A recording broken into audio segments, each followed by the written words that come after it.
નમસ્કાર દર્શક મિત્રો, આપની સાથે હું ભગવતી વિશાવડિયા અબ તક બુલેટિનમાં આપનું હાર્દિક સ્વાગત કરું છું। વિસ્તૃત સમાચારો જોતા પહેલા જોઈએ આજની મુખ્ય હેડલાઇન્સ। ગુજરાત વિધાનસભામાં રામ મંદિરનો ઐતિહાસિક ઠરાવ સર્વાનુમતે પસાર। રાષ્ટ્રપતિ દ્રૌપદી મુર્મુ સોમવારે ટંકારાના મહેમાન બનશે। દ્વારકાના સિગ્નેચર બ્રિજનું નરેન્દ્ર મોદી 22મીએ કરશે લોકાર્પણ। समाचारों જોઈએ વિસ્તૃતમાં। મુખ્યમંત્રી ભૂપેન્દ્ર પટેલે રામલલાની પ્રાણ પ્રતિષ્ઠા કરાવીને કરોડો હિન્દુઓની આસ્થા અને શ્રદ્ધાને વધુ બળવંતર કરવા બદલ વડાપ્રધાન નરેન્દ્ર મોદીને અભિનંદન પાઠવતો સંકલ્પ પ્રસ્તાવ વિધાનસભા ગૃહમાં રજૂ કર્યો હતો। મુખ્યમંત્રીએ આનંદ અને ગૌરવની લાગણી સાથે ઐતિહાસિક ઠરાવ રજૂ કરતા કહ્યું હતું કે 500 વર્ષથી વધુ પ્રતીક્ષા કરનાર ભક્તિમય હિન્દુ સમાજ એક દીર્ઘ દ્રષ્ટાંત વડાપ્રધાનને કારણે રામલલાને અયોધ્યામાં ભવ્ય મંદિરમાં પ્રતિષ્ઠિત કરી શક્યો છે। 22મીએ અભિજીત મુહૂર્તમાં ગુજરાતના સુપુત્ર અને આ સભાગૃહના સન્માનનીય ભૂતપૂર્વ નેતા નરેન્દ્ર મોદીએ રામલલાની પ્રાણ પ્રતિષ્ઠા કરી હતી। ગુજરાતની પ્રજાએ ક્ષણે ભાવ વિભોર બની ગઈ હતી, તેમજ ગુજરાતીઓ માટે ગૌરવ અને સન્માન વધારનારી ક્ષણ હતી। મુખ્યમંત્રીએ સભાગૃહ સમક્ષ રામ મંદિરનું નિર્માણ અને પ્રાણ પ્રતિષ્ઠા સમારોહને આવકારતો અને વડાપ્રધાનને અભિનંદન આપતો પ્રસ્તાવ રજૂ કરતા કહ્યું કે આ ઐતિહાસિક અને સાંસ્કૃતિક નવજાગરણમાં જેમનું દ્રષ્ટિવંત નેતૃત્વ ભારતીય સંસ્કૃતિની સમજ અને વ્યક્તિગત તપશ્ચર્યાએ અપ્રતિમ પ્રદાન કર્યું છે, એવા ગુજરાતના પનોતા પુત્ર અને આ ગૃહના ભૂતપૂર્વ નેતા અને દેશના હાલના યશસ્વી વડાપ્રધાન નરેન્દ્ર મોદીને વિધાનસભા ગૃહ અભિનંદન પાઠવે છે, તેમજ દેશના કરોડો લોકોની આસ્થાને પુનઃ પ્રસ્થાપિત કરીને સાંસ્કૃતિક અને ધાર્મિક નવજાગરણ માટે વડાપ્રધાનનો આભાર માને છે। રાષ્ટ્રપતિ દ્રૌપદી મુર્મુ આગામી સોમવારે ગુજરાતના મહેમાન બની રહ્યા છે। ટંકારા ખાતે મહર્ષિ દયાનંદ સરસ્વતીની 200મી જન્મજયંતિની ઉજવણી કરવામાં આવનાર છે, જેમાં મહામહિમ રાષ્ટ્રપતિ સામેલ થશે। આગામી 12 ફેબ્રુઆરીના રોજ મહર્ષિ દયાનંદ સરસ્વતીની જન્મજયંતિ નિમિત્તે 200મા જન્મોત્સવ જ્ઞાન જ્યોતિ પર્વ સ્મરણોત્સવ સમારોહ મોરબી જિલ્લાના ટંકારા ખાતે ઉજવવાનો છે, જેમાં રાષ્ટ્રપતિ દ્રૌપદી મુર્મુ મુખ્ય અતિથિ તરીકે પધારશે। મોરબી જિલ્લાના લોકો મહર્ષિ દયાનંદ સરસ્વતીના 200મા જન્મનો જ્ઞાન જ્યોતિ પર્વ સ્મરણોત્સવ સમારોહમાં સહભાગી થઈ શકે તેવા હેતુથી તારીખ 12 ને સોમવારના રોજ મોરબી જિલ્લા ખાતેની તમામ સરકારી કચેરીઓ, મોરબી ખાતેના રાજ્ય સરકારના હસ્તકના બોર્ડ, કોર્પોરેશન તેમજ પંચાયતની કચેરીઓ, શૈક્ષણિક સંસ્થાઓ તથા ઔદ્યોગિક સંસ્થાઓમાં જાહેર રજા જાહેર કરવામાં આવી છે। બેટ દ્વારકાના સિગ્નેચર બ્રિજ માટે તારીખ 22 ફેબ્રુઆરીના વડાપ્રધાન નરેન્દ્ર મોદીના કાર્યક્રમને લઈને દ્વારકા યાત્રાધામમાં વહીવટી તંત્રએ તડામાર તૈયારીઓ શરૂ કરી દીધી છે। દ્વારકાના રબારી ગેટથી લઈને ઇસ્કોન ગેટ સુધીના નેશનલ હાઈવે રસ્તાને નવો બનાવવામાં આવ્યો છે। શહેરમાં આવેલા સીસીટીવી કેમેરા ટૂંક સમયમાં ફરીથી જ શહેરમાં રખડતા ભટકતા પશુઓને પણ ડબ્બે પૂરવામાં આવશે અને આ ઉપરાંત મંદિરે આસપાસની ગીચતા દૂર કરવા અને સફાઈ ઝુંબેશ પણ શરૂ કરવામાં આવી રહી છે। જો કે હજી સુધી વહીવટી તંત્રએ કોઈ સત્તાવાર કાર્યક્રમ જાહેર નથી કર્યો, પરંતુ પ્રાથમિક મીટિંગો અને ભાજપ સંગઠન દ્વારા તૈયારીઓ શરૂ કરી દેવામાં આવી છે। જાણકારી મુજબ વડાપ્રધાનની દ્વારકા ખાતે જાહેર સભા યોજાય તેવા પણ સંકેતો મળી રહ્યા છે। દ્વારકાધીશ મંદિરના પણ દ્વારકામાં દર્શન અને બ્રિજના લોકાર્પણ સાથે અંતિમ કાર્યક્રમ ટૂંક સમયમાં જાહેર થનાર હોવાનું જણાવ્યું છે। રાજકોટ એરપોર્ટમાં જવા માટે એસટીએ સરાહનીય નિર્ણય લીધો છે। રાજકોટથી અમદાવાદ જતી બસ હવે હીરાસર એરપોર્ટ જશે અને રાજકોટ હીરાસર એરપોર્ટ અને ત્યાંથી અમદાવાદ એરપોર્ટ જવા માટે વોલ્વો બસ શરૂ કરવામાં આવી છે, જે બસ સાંજે 5 વાગે રાજકોટ એરપોર્ટથી ઉપડી અને હીરાસર જશે અને ત્યાંથી 6 વાગે ઉપડી અને અમદાવાદ એરપોર્ટ જશે। એ જ સમયે અમદાવાદથી પણ સાંજે 6 વાગે રાજકોટ આવશે, જેનું ભાડું 553 રૂપિયા નક્કી કરવામાં આવ્યું છે। બસ ખૂબ જ આરામદાયક અને પેસેન્જરોને દરેક સીટ પર મોબાઈલ ચાર્જરની પણ સુવિધા આપવામાં આવી છે। આ બસને જિલ્લા પંચાયતના પ્રમુખે લીલી ઝંડી આપી રવાના કરી। ડૉક્ટર ચંદ્રમૌલી જોશી, હા, આજે નવી બસ મુકાણી છે। મારે દિલ્હી જવાનું છે અમદાવાદથી, તો આ બસનો બહુ સરસ ફાયદો થશે, કારણ કે આ બહુ જરૂરી હતું। પ્રાઇવેટમાં જતા હતા, પણ એસટીની બસમાં સલામતી છે, સારી છે અને સુવિધા પણ સારી હોય છે અને સર્વિસ પણ સારી હોય છે। અને એરપોર્ટ માટે શરૂ કરી છે એને ધન્યવાદ આપીએ છીએ આપણે એરપોર્ટ ઓથોરિટી, એસટી ઓથોરિટીને।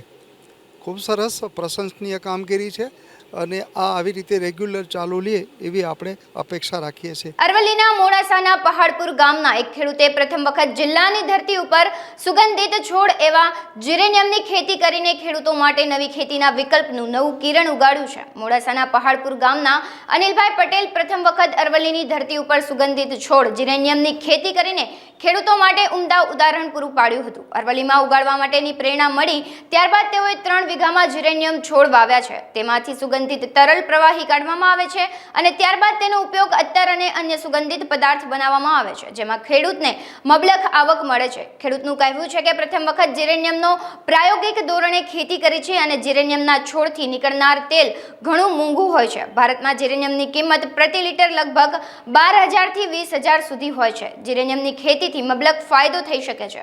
હું રાકેશભાઈ પટેલ, ગુરુદેવ હાઈટેક નર્સરી શિલ્ડિંગ પ્રોડક્શન મેનેજર. આના પહેલાં હું મહારાષ્ટ્રની અંદર 15 થી 16 વર્ષ હું નર્સરીની અંદર પણ જોબ કરતો હતો અને ત્યાંનું પૂરેપૂરું નોલેજ મને અહીંયા ફાયદાકારક છે.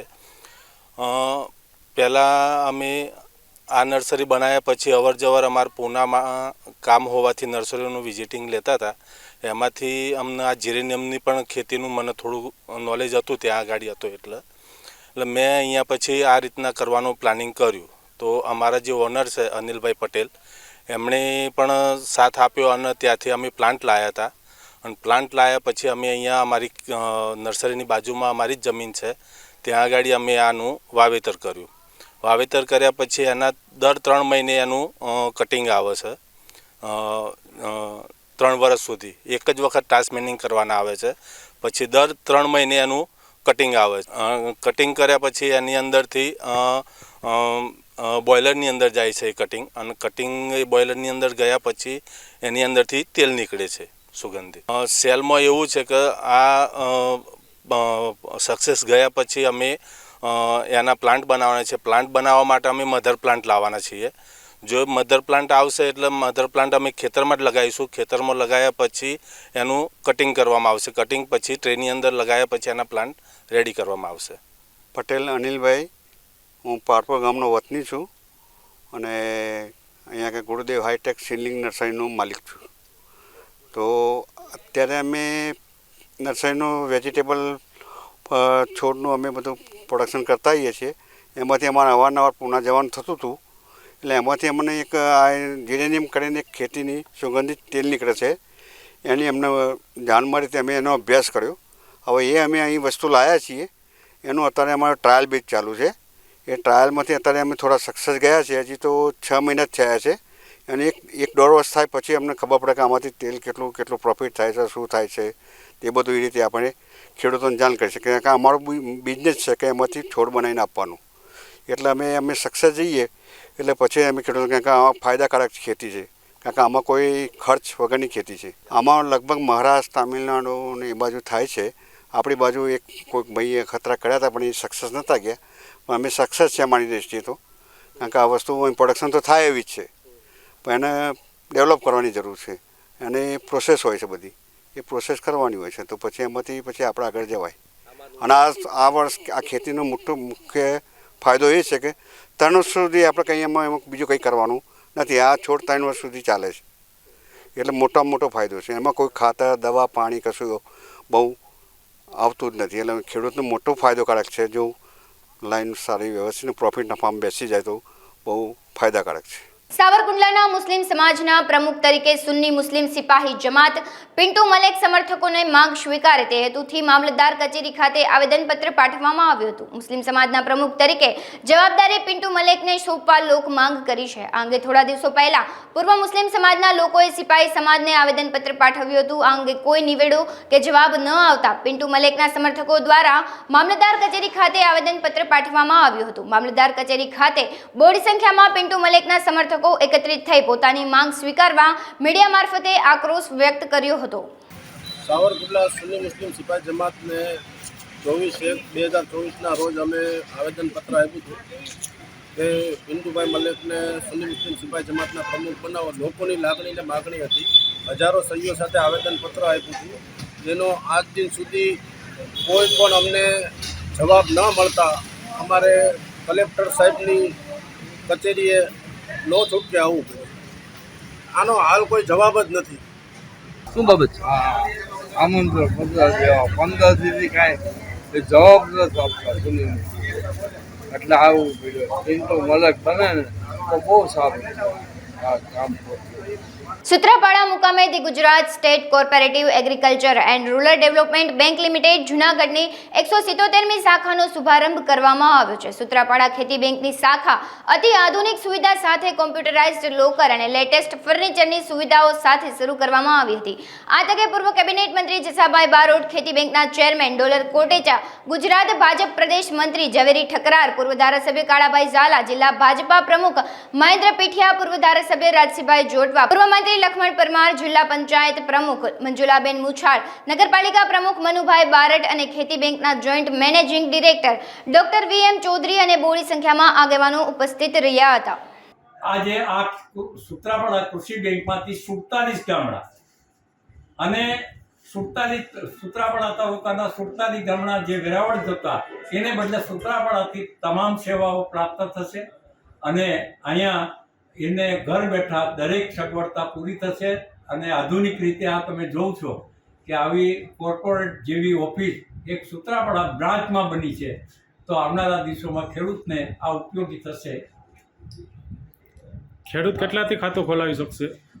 આજે સેવિંગ ખાતા ગઈકાલે અમારો સ્ટાફ ત્યાંથી અમદાવાદથી અમારો જોઈન્ટ MD વૈષ્ણવભાઈ અને જિલ્લાનો સ્ટાફ આવી અને લગભગ 150 સેવિંગ ખાતા ખોલ્યા છે અને ઓછામાં ઓછું 100 રૂપિયા 120 રૂપિયા આપી અને સેવિંગ ખાતું ખોલાવી શકશે. એ 100 રૂપિયાનું પણ વ્યાજ તમારે ચાલુ થઈ ગયું 4% લેખે અને સહકારમાં અને ખેડૂતોમાં શ્રેષ્ઠ વ્યક્તિ તરીકે સહકારિતાનો એવોર્ડ આજે પ્રથમ વખત ડોલરભાઈ કોટેચા દ્વારા જાહેર કરી અને કાળાભાઈ રણમલભાઈ ઝાલા જે ભૂતકાળમાં આ બેંકમાં પણ જોડાયેલા હતા, જિલ્લા બેંકમાં 15 વર્ષ સુધી ચેરમેન તરીકે સેવા આપી છે, ગુસ્કો માસોરમાં 15-17 વર્ષ સુધી કામ કર્યું છે, GSC બેંકમાં કામ કર્યું છે અને સંઘમાં આજીવન પ્રમુખ તરીકે સેવા આપી છે. એનું બિરુદ, સહકારિતાનું બિરુદ આજે એને પ્રાપ્ત કર્યું છે.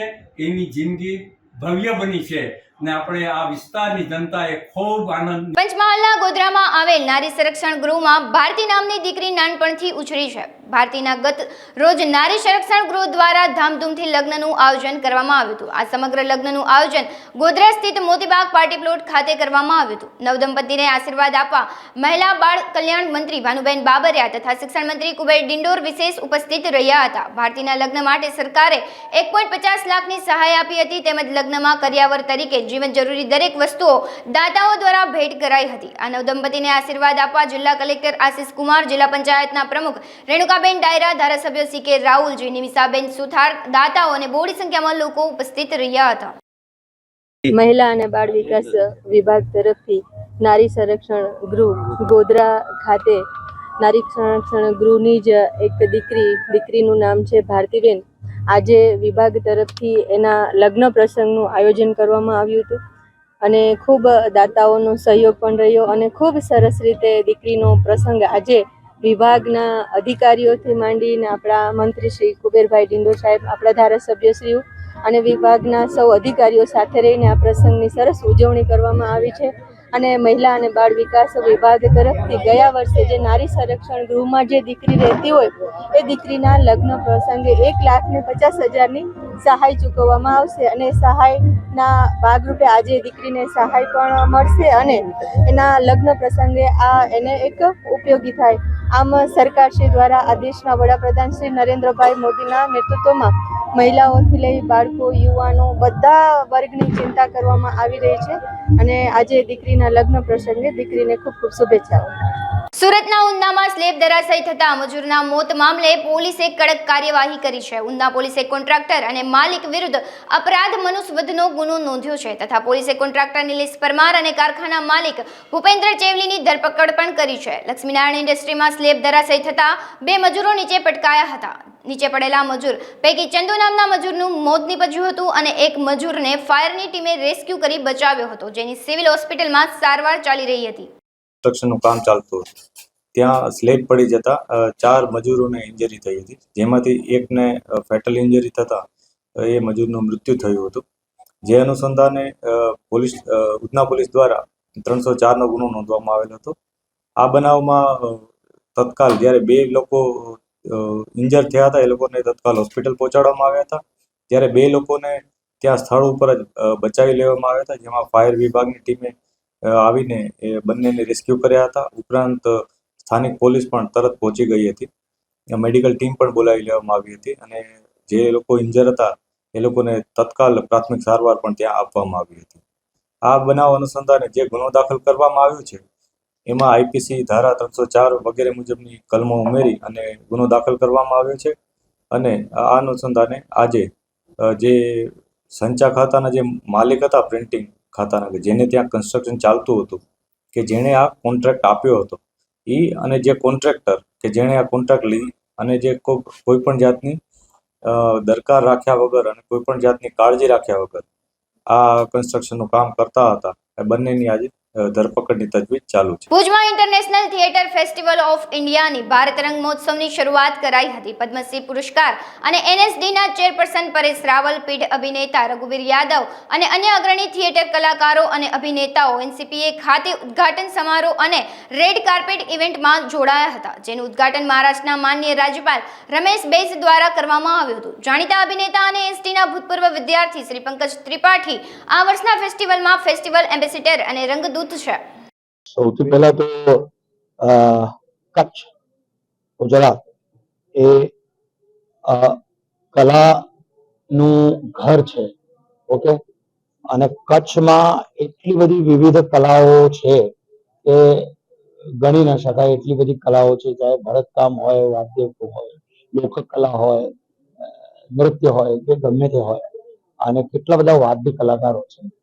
તો આ ભુજમાં થાય ભારંગમ મહોત્સવ એ વિચાર નેશનલ સ્કૂલ ઓફ ડ્રામાને આવ્યો અને મને કહેતા બહુ આનંદ થાય છે કે વિનોદભાઈ પોતે પણ અહીંયાના એમપી છે અને કલા ચાહક છે, કલા પ્રેમી છે, અને પરેશભાઈ રાવળના પણ મિત્ર છે. પરેશભાઈ રાવળ પોતે આપણા નેશનલ સ્કૂલ ઓફ ડ્રામાના અધ્યક્ષ છે અત્યારે, અને એમની અધ્યક્ષતામાં આ 150 જેટલા નાટકો, જેમાં 30 જેટલા વિદેશી નાટકો છે, રશિયાના છે, બાંગ્લાદેશના છે, નેપાળના છે, 3-4 દેશોના છે, એવા 30 નાટકો છે, અને બાકીના જે 130 નાટકો છે એ દેશના છે, એટલે દેશના વિવિધ ભાગોમાંથી છે. એટલે 15 સેન્ટરો નિશ્ચિત કર્યા નેશનલ સ્કૂલ ઓફ ડ્રામાએ, એમાંથી એક ભુજ છે. અને ભુજમાં કોઈ દિવસ આવી રીતે ભારંગમનો કોઈ દિવસ ઉત્સવ થયો નહોતો. વિચારાથી નતું ને એ ધ્યાનમાં આવ્યું, એટલે આ ભુજ સેન્ટર નિશ્ચિત કર્યું એના ભુજમાં થવું જોઈએ. અને ગુજરાતમાં એક નવી રેપિટરી એનએસડી ની શરૂ થઈ છે નવેસરથી, એટલે એ પણ એક આનંદની વાત છે કે એનએસડી ના પ્રોડક્શન હવે ગુજરાતમાંથી પણ થયા કરશે, એ ભારતભરમાં જશે. ઓકે, એટલે આ જે સેન્ટરની જે ચયન થયું છે એ માટે હું એનએસડી ને અધ્યક્ષ પરેશ રાવળજીને હું ખૂબ ખૂબ ધન્યવાદ આપીશ કે આ ભુજ સેન્ટર એ લોકોએ સિલેક્ટ કર્યું. કચ્છનો ગૌરવ કલ્યાણજી આણંદજી, એના અધ્યક્ષસ્થાનમાં દિગ્ગજ ગાયકો આયા પરફોર્મન્સ કરી ગયા છે, આજે ટાઉન હોલ ફરી પાછો દીપી ઉઠ્યો છે. જી, તો શું કહેશો? બહુ આનંદની વાત છે. હું પણ ટાઉન હોલમાં પહેલી વાર આવ્યો ભુજમાં, અને ઓફકોર્સ વિનોદભાઈ સાથે વાત કરીને એમને તો મને તરત કહી દીધું કે ભાઈ એવું કે આ હું મહોત્સવ કરું છું એમાં આવવાનું છે. ચાણક્યની રજૂઆત કરવાની વિનોદભાઈ જ કહેશે. તમારા માટે તમે એક સરસ કીધું કે હવે નેશનલ ડ્રામા સ્કૂલ દિલ્હી નહીં પણ દરેક યુનિવર્સિટી સાથે સંકળાય, એ ખરેખર આ રાજીપો જે કલાકારના જે દરેક શહેરમાં હોવો જોઈએ. જેમ શું છે કે જો માણસ સ્પંદનશીલ હોય, માણસ ભાવના, વિચાર અને સ્વપ્ન, આ ત્રણેય વસ્તુ નાટકથી સિદ્ધ થતી હોય છે. જરૂરી નથી કે દરેક જણ એક્ટર જ બને, ડાયરેક્ટર જ બને, પણ સારા વિચારો લઈને સારો માણસ તો ઘડાઈ શકે છે નાટકના ટ્રેનિંગથી. માણસ તરીકે માણસ સારો થાય છે, અને નાટકની કલાથી માણસનું ટીમવર્ક, એકબીજા પ્રત્યેનો વિશ્વાસ, એક ટોલરન્સ, જે આપણા ઓલરેડી ભારતના સ્થાયી ભાવમાં છે. ઓકે, સહનશીલતા, એના અસંખ્ય ઉદાહરણો છે. તો આ બધા જ, એટલે નેતૃત્વ કરવું, પોતાનો વિચાર લોકો સુધી કેવી રીતે પહોંચાડવો, આ બધી જ વસ્તુ આપણને નાટ્ય શિક્ષણમાંથી મળતી હોય છે.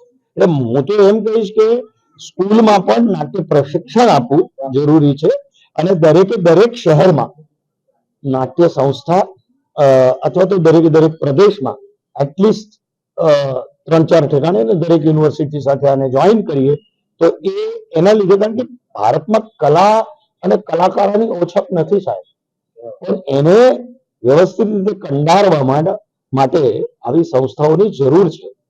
એટલે જેમ દરેક જગ્યાએ દરેક ડિસ્ટ્રિક્ટમાં એક આરોગ્ય માટે હોસ્પિટલ હોય છે, બરાબર ને? આ મનના આરોગ્ય માટે બહુ જરૂરી છે સાહેબ. પ્રશ્ન બીજો આવે છે કે તમે જે કીધું ગુજરાત શિક્ષણમાં ઘણા પ્રયોગ કરે છે, હમણાં શ્રીમદ ભગવદ ગીતાના અભ્યાસક્રમમાં બહુ અદભુત વાળી વાત જે છે એ વિનોદભાઈના માધ્યમથી આપણે સરકારને પહોંચાડશું કે આ થાય તો નિશ્ચિત. મનોજભાઈ, મહેસાણામાં લોકસભાની ચૂંટણી પહેલા ગુજરાત ક્ષત્રિય ઠાકોર સેનાનું સ્નેહ મિલન યોજાયું હતું. ગાંધીનગરના ધારાસભ્ય અને GKTSના પ્રમુખ અલ્પેશ ઠાકોર, ધવલસિંહ ઠાકોર ઉપસ્થિત રહ્યા હતા. વડનગર, સતલાણસા અને ખેરુલાના ઠાકોર સેનાના કાર્યકર્તાઓ ખાસ ઉપસ્થિત રહ્યા હતા. વડનગરની ખેરાલુ સુધી ઠાકોર સેનાની બાઇક રેલી યોજાઈ હતી અને ખેરાલુ પ્રજાપતિ સમાજની વાડીમાં સ્નેહ મિલનનો કાર્યક્રમ યોજાયો હતો. અલ્પેશ ઠાકોર ખેરાલુ સ્નેહ મિલન કાર્યક્રમમાં પહોંચ્યા હતા. હાલ સમાચારોમાં બસ આટલું જ. વધુ સમાચારો જોવા માટે તમે જોતા રહો અબ તક. નમસ્કાર.